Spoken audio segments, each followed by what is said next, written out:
ఒకసారి బాధేస్తుంది. గడిచిన 5 సంవత్సరాలు శాసనసభ అంటే చాలా భిన్నంగా నడిచింది. ఎంతో పవిత్రమైన శాసనసభను గత ప్రభుత్వం ఒక వికృతమైన పోకడలు, నీచ రాజకీయాలు, వ్యక్తిత్వ హననానికి ఒక వేదికగా చేశారు. ఇదే అసెంబ్లీలో దూషణలు, బూతులు, వెక్కిరింతలు, కక్ష సాధింపులు, మైకు లేకుండా పోవడం ఒకటి కాదు, చాలా సమస్యలు వచ్చాయి. అదే సమయంలో ఫస్ట్ టైం వచ్చిన ఎమ్మెల్యే బాధ్యతారాహిత్యంగా 6-7 సార్లు గెలిచిన ఎమ్మెల్యేని వెక్కిరించడం, బూతులు తిట్టడం, చాలా వల్గర్గా ప్రవర్తించే పరిస్థితికి వచ్చారు. ఆ రోజు ప్రభుత్వం యొక్క వైఫల్యాల్ని క్వశ్చన్ చేస్తే వాళ్ళపైన సభలోనే దాడి చేయడం, నీచంగా మాట్లాడడం, వాళ్ళ మనోభావాలు దెబ్బతీయడం, ఇవన్నీ చేసే పరిస్థితికి వచ్చారు. ఇక్కడుండే నాయకులు నేను చూశాను. ఆ రోజు తెలుగుదేశం పార్టీ 23 మంది గెలిచాం. జనసేన లేరు, బీజేపీ లేరు. కానీ ఆ 23 మందిని గెలిచిన ఒక ఇదే అసెంబ్లీకి వస్తే వాళ్ళు ప్రవర్తించిన తీరు మీరు చూస్తే చాలా బాధాకరంగా ఆ రోజు పనిచేసే పరిస్థితికి వచ్చారు. ఆ రోజు ఒక్క విషయం మీరు చూస్తే, నేను కూడా ఇదే హౌస్లో చాలా బాధపడిన సందర్భం రోజు ఉంది. మెంబర్స్ అందరం ఉన్నాం. నన్ను గురించి, నా కుటుంబాన్ని గురించి ఇష్టానుసారంగా మాట్లాడితే కనీసం యాక్షన్ తీసుకోవడానికి నాకు మైక్ ఇవ్వమని అడిగాను. మేము నిరసన తెలియజేసి వెళతామని మైక్ అడిగితే మైక్ ఇవ్వలేదు. ఇవ్వకుండా మీరు చూస్తే మామూలు సంఘటన కాదు. ఆ రోజు నేను ఒక మాట చెప్పాను, ఇది గౌరవ సభ కాదు, మీరు నాకు మైక్ కూడా ఇవ్వడం లేదు. మైక్ ఇవ్వకపోయినా నేను స్టేట్మెంట్ ఇవ్వాలి కాబట్టి ఇచ్చేడతాను రికార్డు కోసం అని చెప్పి గట్టిగా లేచి ఇదే సీట్లో కూర్చొని ఆ రోజు నేను చెప్పింది అదే వర్డ్స్ మీకు రిపీట్ చేస్తున్నాను. నేను స్టేట్మెంట్ ఇవ్వాలనుకున్నాను, మీరు మైక్ ఇవ్వకుండా చేశారు. అయినా నాకు బాధ లేదు. మళ్ళీ చెప్తున్నా, ముఖ్యమంత్రిగానే ఈ హౌస్కు వస్తాను తప్ప అదర్వైజ్ నాకు రాజకీయాలు అవసరం లేదు. ఇది ఒక గౌరవ సభ కాదు. ఇలాంటి గౌరవ సభలో నేనుండనని మరొక్కసారి చెప్తూ మీకు నమస్కారం. ప్రజలకు విజ్ఞప్తి చేస్తున్నా, నా అవమానం మీరు అందరూ అర్థం చేసుకొని నిండు మనసుతో ఆశీర్వదించాలని కోరుతూ ఈ సభ నుంచి వాకౌట్ చేస్తున్నానని చెప్పి వాకౌట్ చేసి బయట ప్రెస్ కాన్ఫరెన్స్ పెట్టాను. ఎందుకు ఈ విషయం చెప్తున్నానంటే, నా జీవితంలో ఇది 9వసారి నేను ఎమ్మెల్యే. ఈ రాష్ట్రంలో తెలుగు జాతిలో నాకు వచ్చిన అవకాశాలు ఏ నాయకుడికి రాలేదు. 14 సంవత్సరాలు ముఖ్యమంత్రిగా పనిచేశాను. ఇప్పుడు మళ్ళీ ముఖ్యమంత్రి అయ్యాను. 15 సంవత్సరాల పొజిషన్ పార్టీ లీడర్గా పనిచేశాను. కానీ తిరుపతిలో నా పైన దాడి జరిగింది. 24 క్లేమోర్ మైన్స్ నా మీద బ్లాస్ట్ చేశారు. ఆ రోజు కూడా నా కళ్ళలో నీళ్ళు రాలేదు. మొట్టమొదటిసారిగా ఎలాంటి సంబంధం లేని నా సతీమణి పైన ఆరోపణలు చేశారు. ఆ ఒక్కరిపైన కాదు, ఈ రాష్ట్రంలో ఆడపడుచులందరిపైన, గౌరవంగా బ్రతికే ఆడబిడ్డలందరినీ అవమానం చేయడం, సోషల్ మీడియాలో పెట్టడం, క్యారెక్టర్ అసాసినేషన్ చేయడం, ఇలాంటి చాలా సంఘటనలు జరిగాయి. దానికి పరాకాష్ఠగా ఆ రోజు శాసనసభ్యులు కానీ, కొంతమంది అయితే భవానీ శాసన సభలో సభ్యురాలుగా ఉండి ఎన్నో పోస్టింగ్స్ పెట్టే పరిస్థితికి వచ్చారు. అలాంటి సంఘటనలు చూసిన తర్వాత ఫస్ట్ టైం నా జీవితంలో ఆడబిడ్డల కోసరం ఇలాంటి హననాన్ని చేశారని బాధపడుతూ కంటతడి పెట్టాను. ఆ రోజే అనుకున్నా, ఇలాంటి పార్టీ ఈ రాష్ట్రానికి అరిష్టం, ఇలాంటి వ్యక్తిత్వం ఉండకూడదు. మళ్ళీ ఈ రాష్ట్రాన్ని గౌరవ సభ చేసి హోందాగా నడిపించే వరకు నేను పనిచేస్తానని చెప్పి ఒక శపథం చేశాను. ఆ శపథం ప్రకారమే ప్రజలు గెలిపించారు, వచ్చాను. ఈరోజు 2 సంవత్సరాల తర్వాత ఆ రోజు నేను వెళ్ళింది 2021 నవంబర్ 19వ తారీఖున వెళ్ళాను. నిన్న మీ అందరి ఆశీస్సులతో ప్రజలందరి యొక్క ఆమోదంతో ఈ సభలోకి ఎంటర్ అయ్యాం. నాకు జరిగిన అవమానం కానీ, ఆడబిడ్డలకు జరిగిన అవమానం కానీ భవిష్యత్తులో ఎవరికీ జరగకుండా కాపాడే బాధ్యత ఈ అసెంబ్లీ తీసుకోవాలని అందరినీ కోరుకుంటున్నాను. నా గౌరవాన్ని కాపాడిన ప్రజానీకానికి మరొకసారి మనస్ఫూర్తిగా ధన్యవాదాలు, అభినందనలు. నా జీవితాంతం రుణపడి ఉంటా. మళ్ళీ నాకు జన్మనంటే తెలుగువాడుగా పుట్టాలని, తెలుగు గడ్డ రుణం తీర్చుకోవాలని నా ఆకాంక్ష. తప్పకుండా ఇచ్చేస్తాను. మొన్న మీరు ఒక్కసారి చూస్తే ఎన్నికల్లో ఇక్కడుండే శాసనసభ్యులందరికీ అనుభవం ఉంటుంది. ఎక్కడో అమెరికాలో ఉండే వ్యక్తులు 5 లక్షలు 10 లక్షల రూపాయలు ఖర్చు పెట్టుకుని ఓటొచ్చి ఓటేయడం, 1-2 నెలలు పనిచేసే పరిస్థితికి వచ్చారు. వేరే రాష్ట్రాల్లో ఉండే ప్రతి ఒక్కరూ ఇది నా బాధ్యత అనే ఉద్దేశంతో అందరూ వచ్చి ఓట్లేసే పరిస్థితికి వచ్చారు. కొన్ని సంఘటనలు చూస్తే ఆశ్చర్యం వేస్తుంది.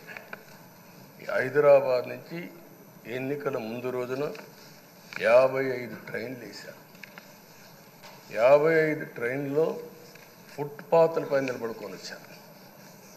ఏసీలో ఫుల్గా, మామూలుగా ఏసీ అంటే ఒక ప్రెషర్ ఉంటుంది, ఎక్కువ మంది ఉంటే గాలి ఆడదు. అయినా కూడా లెక్క పెట్టుకోకుండా వచ్చారు.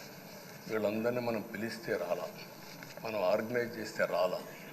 కానీ ప్రజలు గెలవాలి, ఈ రాష్ట్రాన్ని కాపాడుకోవాలని పిలిపించాం. ఎన్డీఏ, పవన్ కళ్యాణ్ గారు, బీజేపీ, తెలుగుదేశం ముగ్గురం కలిసి దాంతో స్పందించి పెద్ద ఎత్తున ప్రతి ఒక్కరూ మా బాధ్యతను వచ్చారు. అదే మాదిరిగా పేదవాడు భోజనం తెచ్చుకొని బస్సుల్లో వచ్చి ఓటేసి మళ్ళీ వెళ్ళారు. అంటే అంత అభిమానం చూపించారు. వాళ్ళ రుణం తీర్చుకోవాల్సిన బాధ్యత ఈ సభ పైన ఉందని చెప్పి మీ అందరికీ తెలియజేస్తున్నా. ఆ బాధ్యతని మన కళ్ళ ముందు ఎప్పుడూ కనపడవలసిన అవసరం ఉంది. ఈరోజు రాష్ట్రం విధ్వంసమైన రాష్ట్రాన్ని మళ్ళీ గాడిన పెట్టాలి. మంత్రులందరం ప్రమాణ స్వీకారం చేశాం. పవన్ కళ్యాణ్ గారు అందరం కూడా చేశాం. కానీ ఈరోజు ఒక్కసారి ఆలోచిస్తే ఎక్కడున్నామో తెలియని పరిస్థితి, ఎంత అప్పు ఉందో తెలియని పరిస్థితి, చాలా సమస్యలు ఉన్నాయి. అయితే ప్రజలు మంచి ఎమ్మెల్యేలు ఎన్నుకున్నారు. నేను కానీ, పవన్ కళ్యాణ్ గారు కానీ, బీజేపీ కానీ, అగ్రనాయకత్వం అందరం కూడా, నరేంద్ర మోడీ గారితో సహా ఇంకొక పక్క అమిత్ షా గారు అందరం కూడా మీటింగ్లు పెట్టినప్పుడు చాలా స్పష్టంగా హామీలు ఇచ్చాం. అవి నమ్మారు, మనలందరినీ ఎంపిక చేసుకున్నారు. మీరందరూ కలిసి ఒక మంచి వ్యక్తిని, రాజకీయాల్లో గౌరవాన్ని కాపాడే వ్యక్తిని, పార్టీని నమ్ముకున్న వ్యక్తిని మీరు ఎన్నుకున్నారు. ఈరోజు మనందరం కూడా గుర్తుపెట్టుకోవాల్సింది, ఇక్కడికి వచ్చినప్పుడు అవతల పార్టీ వాళ్ళు కూడా మనం ఎగతాళి చేయాల్సిన అవసరం లేదు. ప్రజలు పనిష్మెంట్ ఇచ్చారు. ఇదే హౌస్లో నేను చూశాను. 23 సీట్లు మాకు వచ్చాయి. నేను బాధపడ్డాము.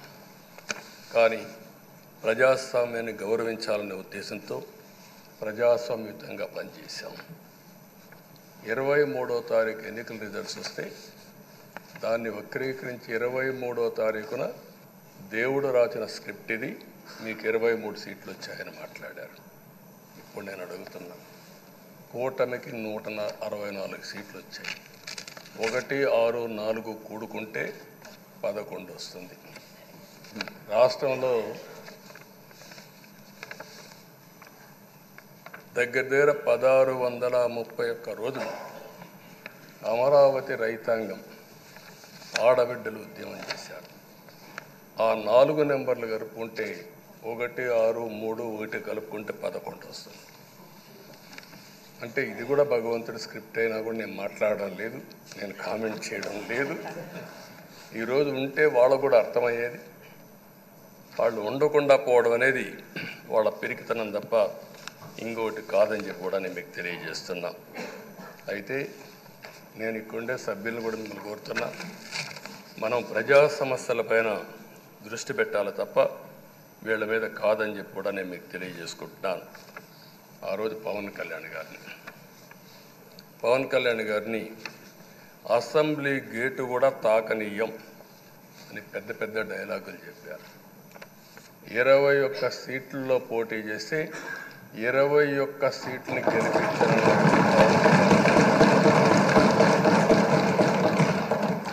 వైనాట్ 175 అని చెప్పి 11 కూడా తెచ్చుకోలేని నాయకత్వం. అంటే ఏ విధంగా మాట్లాడారు అనేదానికి ఇది ఒక ఉదాహరణ. ఆ రోజు పవన్ కళ్యాణ్ గారు చాలాసార్లు, నేను కూడా అన్నాను, బయట చాలామంది అభినందించారు. ఎక్కడ తగ్గాలో తగ్గడం, ఎక్కడ గెలవాలనో గెలవడం నేర్చిన వ్యక్తి పవన్ కళ్యాణ్ గారు. దానికి ఈరోజు మనందరం కూడా గుర్తుపెట్టుకోవాల్సింది, రాజకీయాల్లో సుదీర్ఘమైన రాజకీయాల్లో ఉన్నాం. మొత్తం కలిసి 16వ సభ. మీ అందరికంటే సీనియర్ మోస్ట్ నేను. 8 + 1 9వసారి. అంటే 16 సభల్లో 16వ సభ 9 సభల్లో ఉన్నాను. అంటే అన్ని సభలను చూశాను. నా జీవితంలో ఎప్పుడూ చూడని సభ మొన్న జరిగిన సభ, 15వ శాసనసభ. కానీ ఇప్పుడు నేను కోరుకునేది మీ దగ్గర నుంచి, అది ఒక చెడు సభ కింద, ఒక కౌరవ సభ కింద మనం భావించాం. కానీ అత్యున్నతమైన సభగా 16వ శాసనసభని నిర్వహించే బాధ్యత మనందరిపైన ఉంది. గౌరవప్రదంగా నిర్వహించాలి. అదే సమయంలో ఇక్కడుండే ప్రతిపక్షాల దృష్టిలో పెట్టుకొని కాదు, 24 గంటలు మనం ప్రజలతో ఉండాలి. ప్రజాప్రభుత్వంగా ప్రజలకు జవాబుదారితనంగా ఉండాల్సిందిగా నేను మిమ్మల్ని అందరినీ కోరుకుంటున్నా. ఈరోజు మనందరికీ అధికారం ఇవ్వడం కాదు, అతి ముఖ్యమైన బాధ్యత ఇచ్చారు. ఈ రాష్ట్రాన్ని మళ్ళీ ఘాటున పెట్టమని మనతో మాట్లాడారు, మనకు చెప్పారు. ఎప్పుడు కూడా నేను ఒకటే భావిస్తాను, ప్రజా జీవితాలను మార్చే శక్తి ప్రభుత్వ విధానాలకు ఉంటుంది. ఆ ప్రభుత్వ విధానాలకు రూపకల్పన చేసే సభ ఈ చట్టసభ. ఈ విషయం ప్రతి ఒక్కరూ గుర్తుపెట్టుకోవాల్సిన అవసరం ఉంది. ఈరోజు మనం చేసే పని ఈరోజు ప్రజల భవిష్యత్తే కాకుండా భావితరాల భవిష్యత్తు కూడా నిర్ణయిస్తుంది. ఈరోజు భారతదేశం 91లో ఆర్థిక సంస్కరణలు వచ్చాయి. ఒక తెలుగు బిడ్డ పివి నరసింహరావు గారు ఆర్థిక సంస్కరణలు ప్రవేశపెట్టారు. ఈరోజు భారతదేశం ముందు చాలా వరకు అభివృద్ధి అయ్యే పరిస్థితి వచ్చింది. ఆయన ప్రవేశపెట్టిన ఆర్థిక సంస్కరణను నేను ఆదర్శంగా తీసుకొని ఆ రోజు ఉమ్మడి ఆంధ్రప్రదేశ్లో అనేక పాలసీలు తీసుకొచ్చాం, సంస్కరణలు తీసుకొచ్చాం. ఐటీ, విద్య, పాలనా రంగం, ఇన్ఫ్రాస్ట్రక్చర్, ఇవన్నీ మనం తీసుకొచ్చాం. ఎన్నో డికేడ్స్ కాదు, 25 సంవత్సరాల్లో దాని యొక్క ప్రభావం మనం అందరి ముందు కనపడుస్తుంది. ఈరోజు హైదరాబాద్ నగరం వన్ ఆఫ్ ది బెస్ట్ సిటీగా ఉందంటే 25 ఏళ్లకు మనకు తీసుకున్న నిర్ణయాలే కారణం. ఈరోజు నేను అందరినీ ఒకటే కోరుతున్నా, మీ అందరినీ, ఈరోజు భారతదేశం 5వ అతిపెద్ద ఆర్థిక వ్యవస్థ. ఇంకొక 4-5 సంవత్సరాల్లో ఎన్డీఏ ఆధ్వర్యంలో 3వ అతిపెద్ద ఆర్థిక వ్యవస్థగా తయారవుతుంది. 2047 వికసిత్ భారత్ ఎన్డీఏ నరేంద్ర మోడీ గారి కల అయితే, వికసిత్ ఆంధ్రప్రదేశ్ మనందరి కల కావాల్సిన అవసరం ఉంది. నాకు ఏమాత్రం అనుమానం లేదు, భారతదేశం ప్రపంచంలో అగ్రస్థానానికి వెళ్తాం. నెంబర్ 1 కానీ నెంబర్ 2 కానీ ఉంటాం. అదే సమయంలో మనందరి ఆశయం, మనం చేసే చట్టాలన్నీ కూడా తెలుగువారు ప్రపంచంలోని నెంబర్ 1గా ఉండాలని, ఆంధ్రప్రదేశ్ని జీరో పావర్టీ స్టేట్గా తయారు చేసి ఆర్థిక అసమానతలు తగ్గించే విధానానికి ఈ సభ శ్రీకారం చుట్టాలని కోరుకుంటూ, దానికి అయ్యన్న పాత్రుడు గారి అధ్యక్షతన మనం ముందుకు పోవాలని చెప్పి మనస్ఫూర్తిగా కోరుకుంటున్నాను. ఇంకొక పక్క ఈరోజు మీరందరూ కూడా గుర్తుపెట్టుకోవాల్సింది, ఈ సభలో దూషణలు, వెకిలి చేష్టలు అవి కాకుండా ఉందాతనంతో ప్రతి ఒక్కరం కూడా ముందుకు పోయే విధంగా కార్యక్రమాన్ని తీసుకుపోవాల్సిందిగా నేను కోరుతున్నాను. 16 సభలు మనం చూసాం. ఈ 16 సభలు మీరు చూస్తే ఆంధ్రప్రదేశ్ శాసనసభ హేమీలు వచ్చారు.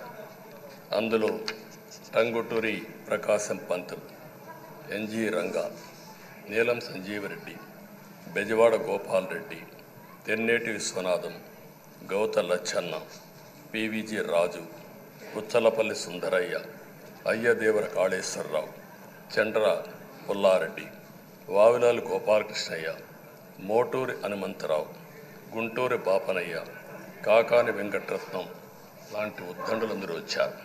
వీళ్ళు కాకుండా పివి నరసింహారావు ఈ రాష్ట్రంలోనే పుట్టి కేంద్రం నుంచి ఆర్థిక సంస్కరణలు తీసుకొచ్చారు. ఇంకో పక్కన ఎన్టీ రామారావు గారు, ఒక చరిత్ర సృష్టించిన యుగ పురుషుడు ఎన్టీ రామారావు గారు. వీళ్ళందరూ మనకు ఆదర్శం కావాలని మనస్ఫూర్తిగా కోరుకుంటున్నాను. అందుకని ఈరోజు ఒక పక్కన చూస్తే చట్టసభల విలువ తెలిసిన వ్యక్తి అయ్యన్న పాత్రుడు గారు. అనేక సందర్భాల్లో ఒక్కోసారి ఆవేశాలు మెంబర్లో వచ్చాయి. అవన్నిట్లో మీరు కూడా భాగస్వాములుగా ఉన్నారు. కానీ ఈరోజు నేను కోరుకునేది, మీ ఆధ్వర్యంలో రాజ్యాంగ స్ఫూర్తి నిలుస్తుందని, ప్రజాస్వామ్యాన్ని కాపాడతారని, ఈ సభ హోందాగా నడుస్తుందని దాంట్లో నాకు ఏమాత్రం అనుమానం లేదు. ఆ నమ్మకం ఉంది. దానికి మరొక్కసారి మీ యొక్క ఆధ్వర్యంలో భగవంతుడు అన్ని విధాల మీకు ఆ శక్తినివ్వాలని, తప్పకుండా ఈ అసెంబ్లీ సెషన్స్లో ఈ 5 ఏళ్లలో రాష్ట్రానికి కొన్ని సమస్యలు ఉన్నాయి.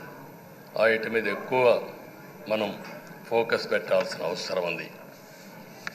రాజధాని కట్టుకోవాలి, పోలవరం పూర్తి చేసుకోవాలి, నదుల అనుసంధానం చేసుకోవాలి, పెట్టుబడులు రావాలి, మౌలిక సదుపాయాలు కలిగించాలి, బీసీలకు, బడుగు బలహీన వర్గాలకు న్యాయం చేయాలి.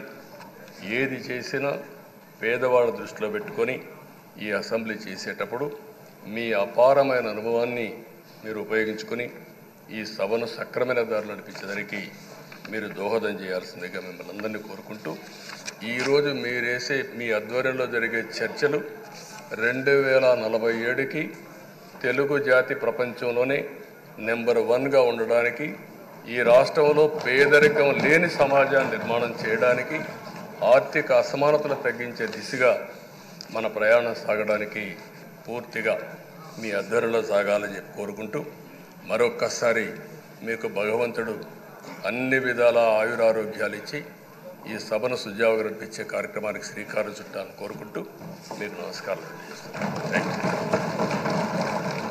పెద్దలు గౌరవనీయులు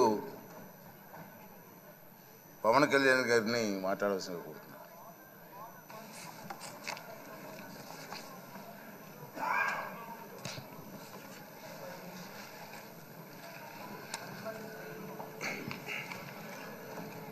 పదహారవ శాసనసభకి ఏకగ్రీవంగా ఎన్నికైన సభాపతి శ్రీ చింతకాల అయ్యన్న పాత్రుడు గారికి హృదయపూర్వక నమస్కారాలు, మీకు శుభాకాంక్షలు.